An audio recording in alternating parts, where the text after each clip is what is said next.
They called the Navy SEAL paranoid, but when the wind off Lake Superior grew sharper each morning, Ethan Walker had already been working since before dawn, digging frozen trenches with hands cracked and numb from the cold. The neighbors in the small town of Duluth couldn't understand why a retired Special Forces soldier was building barriers and marking escape paths around his quiet lakeside home, especially after the war had already taken so much from him. They whispered that the battlefield had followed him home. It was when Linda Price, his closest neighbor, could no longer stay silent. She crossed the snow-dusted yard, worry etched across her face. "Ethan," she asked softly, "what are you really preparing for? Before we continue, if you believe that faith preparation and quiet courage still matter, please subscribe to this channel. These stories are shared for those who may need them most." The wind off Lake Superior arrived before dawn, sharp and deliberate, carrying a cold that did not threaten it, informed. Ethan Walker stood in his backyard in Duluth, Minnesota, boots planted in frozen soil, breath rising in steady white plumes. He was 42, tall in a way that came from posture rather than pride, shoulders still broad despite the injury that had ended his career.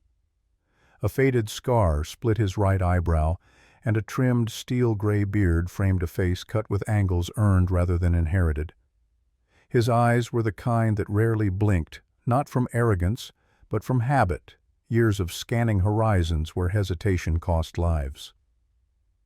To the town, Ethan was the retired Navy SEAL. To himself, he was a man learning how to exist without orders. He had moved here 3 months after leaving the teams, choosing a house on the edge of town, where the land sloped gently toward the lake. He told people he liked the quiet. The truth was more complicated. Quiet gave him room to hear his thoughts, even the ones he would rather drown. At night, when the wind scraped ice against the windows, memories came uninvited, deserts with no shadows, radios crackling with voices that never came back the moment his shoulder tore and his body betrayed the role it had trained for its entire life. This morning his hands were wrapped in thick gloves, but the cold still found him. He drove a shovel into the ground and began carving a shallow trench, slow and precise. The movement was deliberate, almost ritualistic. Ethan did not rush. Rushing was for people who hadn't learned what mistakes cost. By mid-morning, a figure appeared at the edge of the property. Linda Price approached carefully, boots crunching on frost. She was 65, short and sturdy, with silver hair pulled into a practical bun, and a face shaped by kindness and unspoken worries. Linda had lived in Duluth her entire life, and it showed in the way she dressed for cold, like an old friend rather than an enemy. She carried a thermos pressed to her chest as if warmth itself were something fragile. "Morning, Ethan," she called, voice gentle but cautious. He straightened and nodded once. "Morning, Linda." She watched him for a moment, eyes tracing the trench, the stacked sandbags nearby, the wooden stakes marked with bright tape. "You've been at this since before sunrise," she said. "People are starting to talk." Ethan's jaw tightened, not in anger but in resignation. Talking was inevitable. They always do. Linda hesitated, then stepped closer and held out the thermos. "Soup. You look like you forgot breakfast again." He accepted it, fingers brushing hers, surprised by the simple human contact. "Thank you." She studied his face, searching for cracks. "What are you building, Ethan?" He looked past her toward the lake. The water was dark, restless, the sky above it bruised with low clouds. "A way out," he said quietly, "and a way through." Linda frowned, worry etching deeper lines into her skin.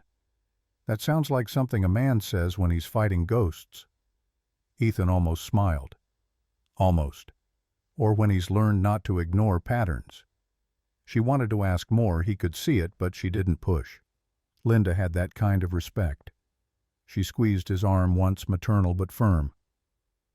"Just don't disappear on us, all right?" After she left, Ethan returned to work. Each shovel of dirt calmed him. His mind replayed the message he had read the night before, the one that had finally tipped something from concern into certainty. Mason Reed's name still echoed in his head. Mason, 43, lean, red-haired, always smiling even when things were falling apart, had been his teammate, once the kind of man who joked under fire but never missed a detail. The letter hadn't been emotional. Mason was never emotional. It had been data patterns, anomalies, and one line that mattered more than the rest. Prepare like it's real, because this one is. Ethan trusted Mason the way he trusted gravity. A pickup truck slowed on the road. The driver didn't stop, just watched. Ethan recognized him. Caleb Hargrove, early 50s, slick hair even in winter eyes that measured land like numbers. A man who smiled too easily and asked too many questions about property lines. Ethan met his gaze and held it until the truck moved on. They thought he was broken. Maybe he was. But broken things could still hold weight if they were shaped right. As the afternoon light faded, Ethan stepped back and surveyed the yard. Trenches forming quiet paths. Stakes standing like sentries. Not madness. Preparation. He felt the old calm settle in his chest, the one that came before storms and operations when fear sharpened into focus. Inside the house, a map of the property lay open on the kitchen table marked with careful notes. Ethan poured the last of the soup into a mug and stood by the window watching the sky darken. The wind rose, carrying the scent of snow that hadn't fallen yet. Whatever was coming, he would be ready. And when the cold finally asked its question, Ethan Walker intended to already have the answer. Snow did not fall yet, but the air had weight, the kind that pressed against the lungs and made silence feel occupied. Ethan Walker woke before his alarm, the habit refusing to die. The house was dark, the kind of dark that felt intentional. He sat on the edge of the bed, boots already waiting where he'd lined them the night before, and listened. The wind off Lake Superior had changed. Not loud or different.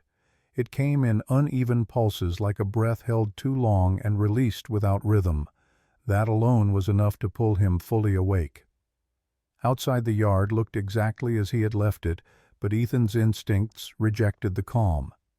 He stepped onto the porch, shoulders squared against the cold, and scanned the horizon. The lake was barely visible through a low veil of mist, its surface restless, breaking patterns it usually obeyed. He felt the old sensation crawl up his spine, the same one that had warned him seconds before an ambush years ago. Something was aligning quietly.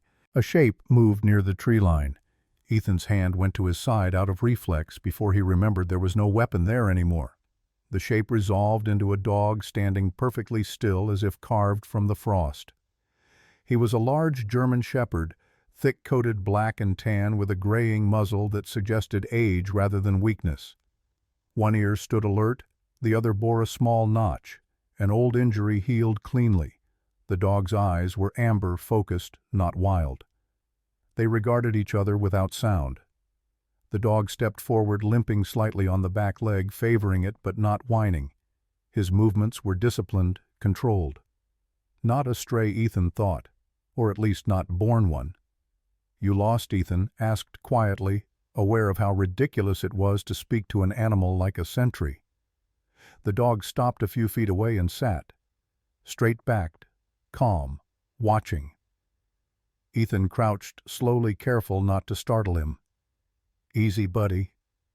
The dog's breath fogged the air. He smelled of pine, cold metal, and old bandages. There was intelligence there and something else, training. Ethan recognized it instantly, the way soldiers recognize their own, even out of uniform. This dog had worked. Possibly canine. Possibly retired. Possibly discarded. Ethan extended a gloved hand. The dog sniffed once, then pressed his nose against Ethan's palm, firm and deliberate like a handshake. A memory flared uninvited.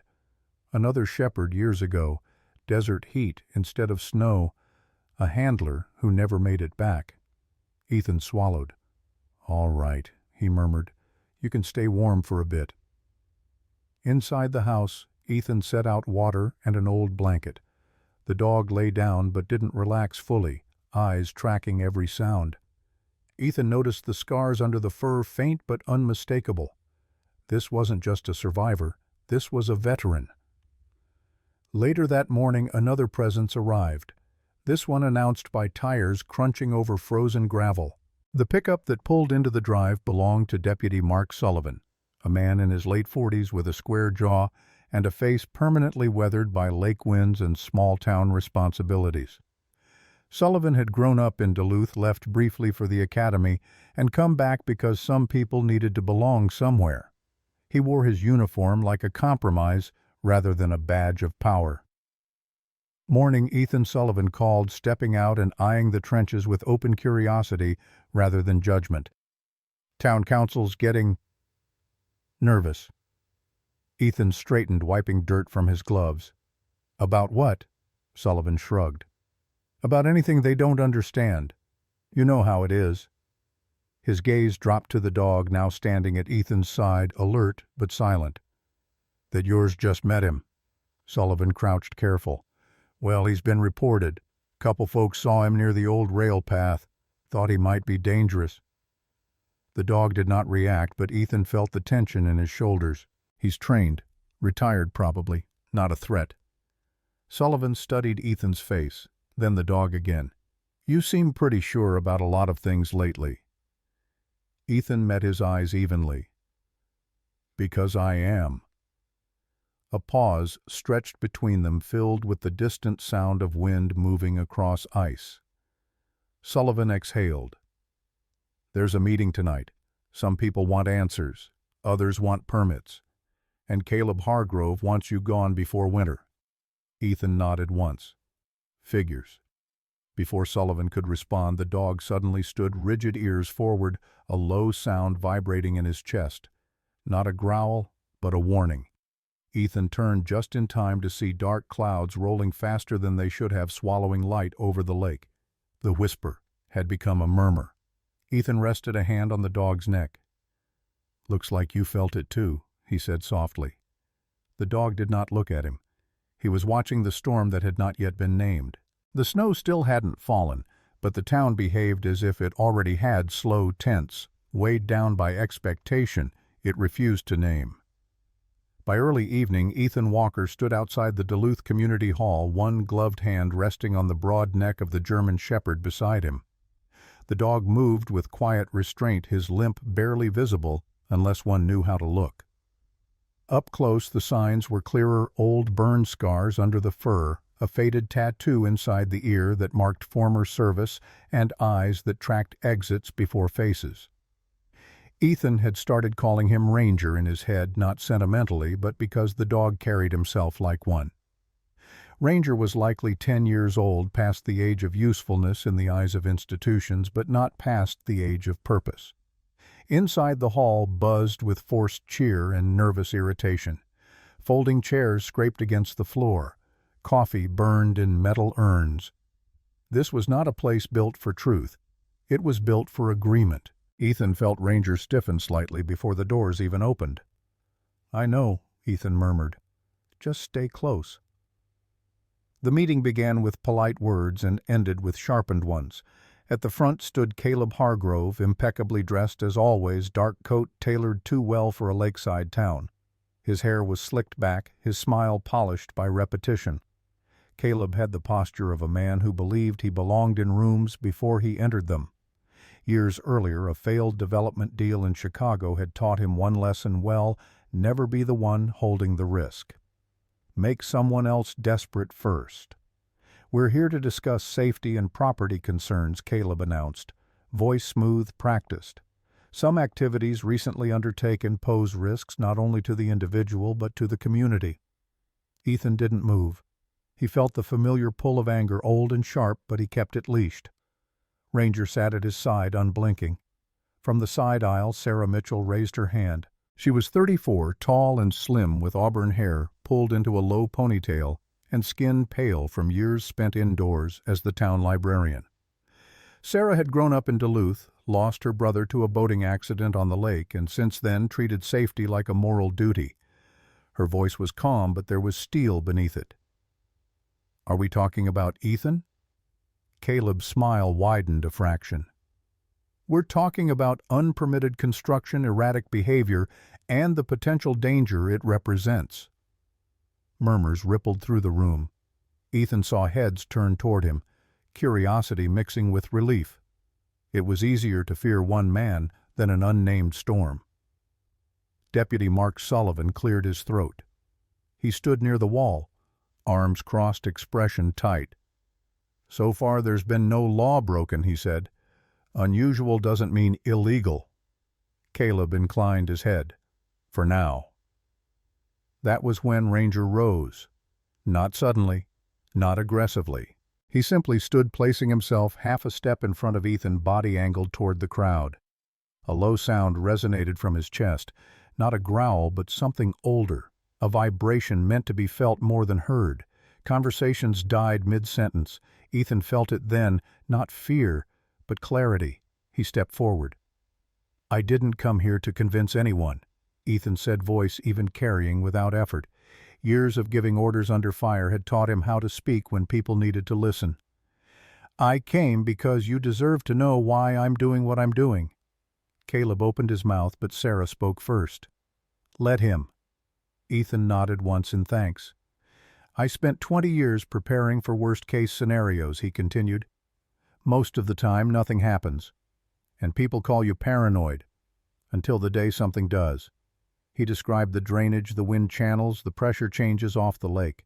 He didn't mention Mason by name, didn't mention classified data.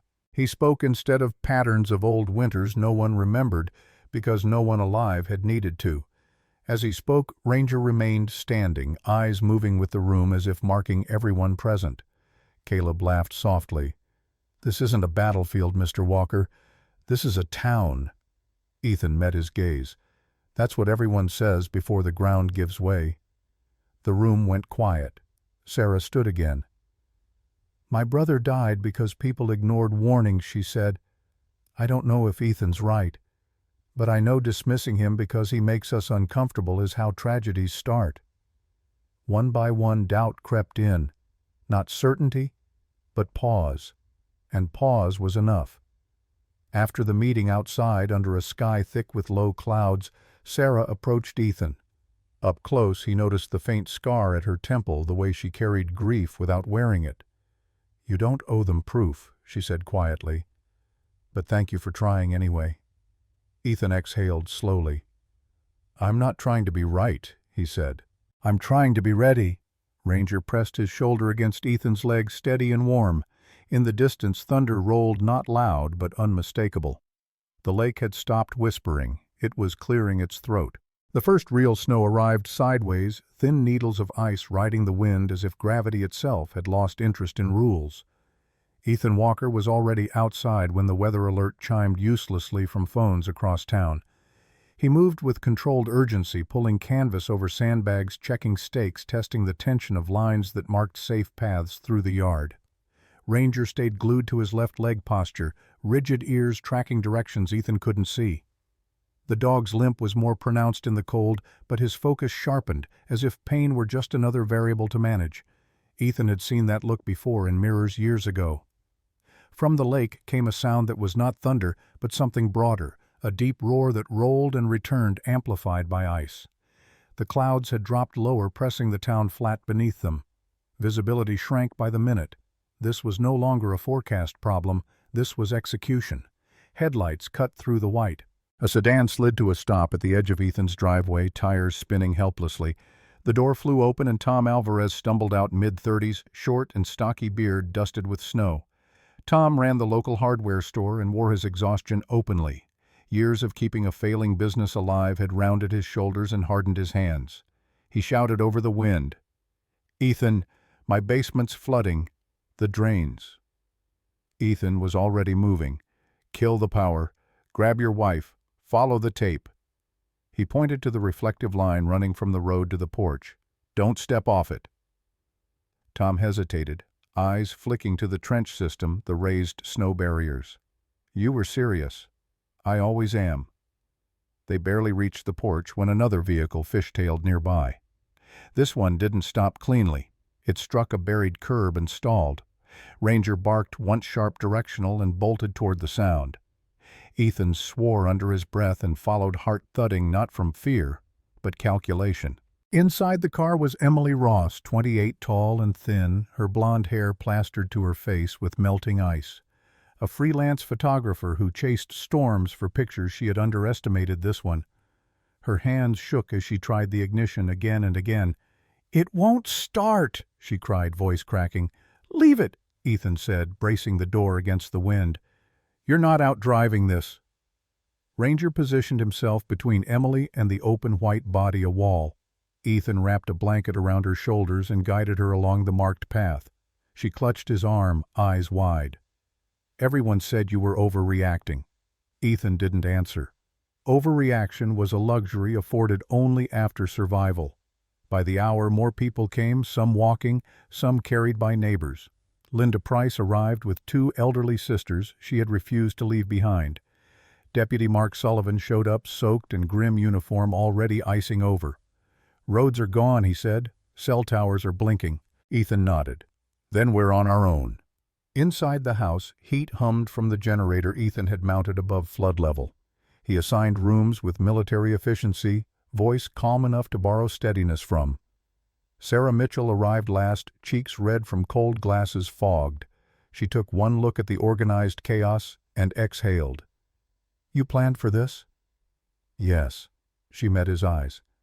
"I'm glad you didn't stop." Outside, the storm intensified, wind screaming as if insulted by resistance. Snow piled against the barriers, but the channels held redirecting pressure, shedding weight. Water flowed where Ethan had told it to flow. The house shook, but stood. Near midnight, a knock cut through the noise, 3 sharp raps, desperate. Ethan opened the door to find Caleb Hargrove, suit-ruined, hair plastered, arrogance stripped bare by weather. He was bleeding from a cut above his eye. "Help me," he said, voice small. Ranger growled, low and unmistakable. Ethan held up a hand. He studied Caleb's face, the fear there real and unvarnished. In another life, Ethan might have turned him away. In this one, he stepped aside. "Come in. Sit. Don't touch anything." Caleb collapsed onto a chair, shaking. No speeches followed. The storm had equalized them. When dawn finally came, it arrived pale and exhausted. The wind slackened. Snow fell straight down, almost polite. Outside, damage stretched as far as the eye could see, collapsed roofs, frozen streets.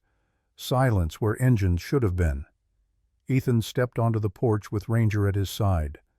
The barriers were scarred but intact. The trenches had done their work. Behind him, people emerged, slowly blinking, alive. Ranger leaned against Ethan's leg, steady as ever. Ethan rested a hand on the dog's head and allowed himself one breath of relief. The wind had chosen sides, and it had not chosen the town. Morning did not arrive with celebration, but with permission, the kind granted after something terrible decides it has taken enough. Ethan Walker stood at the edge of his yard, boots sinking slightly into packed snow, watching steam rise from the lake as if the water itself were exhaling. The storm had passed, leaving behind a landscape stripped to essentials, trees bent, but standing houses scarred, but present people quieter than before. Ranger sat beside him, shoulder pressed into Ethan's leg, the dog's breathing slow and even now that the danger had loosened its grip. In daylight, Ranger looked older, the gray in his muzzle, more honest, the limp more visible, but there was peace in his posture that had not been there before. He was no longer guarding against an unseen threat, he was simply staying. Behind them, the house hummed with low human noise. Coffee cups clinked. Someone laughed softly, surprised by the sound of it. Survivors were discovering the unfamiliar relief of having nothing urgent to do. Ethan felt it too, that hollow calm after action when the body waits for another command that never comes. For years, that silence had frightened him. Today, it did not. Sarah Mitchell stepped onto the porch, wrapped in a borrowed jacket that hung loose on her tall, slim frame. Her auburn hair had escaped its tie, catching the light, and the pale skin of her face looked flushed but steady. She carried herself differently now, shoulders back, eyes clearer, as if something heavy had finally been set down. "The town's organizing a check-in," she said. "People want to help each other before anyone tries to be in charge again." Ethan nodded. "That's good." She studied the trenches, the barriers, the marks left by wind and ice. They're calling this place the line that held—" She added a faint smile, touching her mouth. "You don't seem like a man who enjoys being talked about." "I don't," he said. Then after a pause, "But if it keeps people from forgetting what preparation looks like, I can live with it." Later that day, Deputy Mark Sullivan returned with a clipboard and a look that mixed relief with resolve. He had shaved the lines in his face deeper now, as if responsibility had settled into its rightful place. "Official report says your setup prevented structural failure here," he told Ethan. "Unofficially, it saved lives." He glanced at Ranger. "And this one, too." Ranger's tail thumped once against the snow, restrained but sincere. Caleb Hargrove did not stay long. Cleaned up and quieter, the sharp edges of his confidence dulled, he approached Ethan with eyes that did not quite meet his.